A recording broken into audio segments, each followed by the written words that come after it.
Bonjour à tous, aujourd'hui je vais vous parler d'une ville que j'affectionne particulièrement, Istanbul.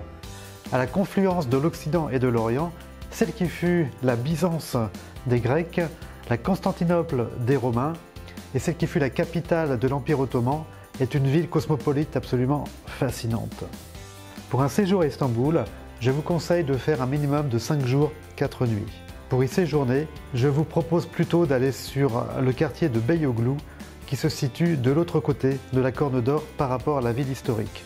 Beyoğlu est la partie moderne d'Istanbul, là où on y trouve un maximum de restaurants et de bars branchés. En matière de visite, il faut bien entendu visiter le vieil Istanbul, avec pour commencer la mosquée bleue, surnommée également Sultanahmet Camii. De l'autre côté de l'hippodrome, en face de la mosquée bleue, vous trouverez la mosquée Sainte-Sophie, qui est restée pendant très longtemps un musée et qui a été réhabilitée en mosquée en 2019.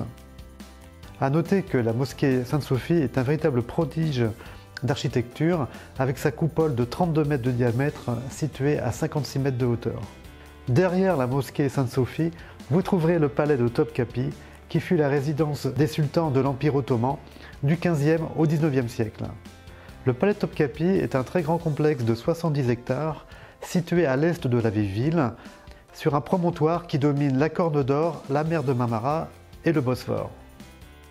Au plus fort de son existence, sous la période de Soliman le Magnifique au XVIe siècle, le palais de Topkapi pouvait compter près de 4000 personnes en son sein. C'est une visite incontournable qui vous donnera un véritable aperçu de la civilisation ottomane et il vous faudra pour ça bloquer une demi-journée de visite. Toujours dans le quartier historique d'Istanbul, à visiter également l'énorme citerne souterraine qui date de l'époque de Justinien Ier au 5e siècle après Jésus-Christ.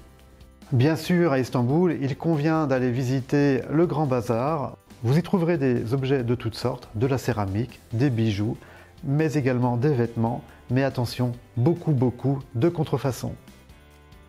Je vous invite maintenant à prendre le pont de Galata pour vous rendre sur le quartier de Beyoğlu pour découvrir justement la tour de Galata qui a été construite par les Génois au XIVe siècle.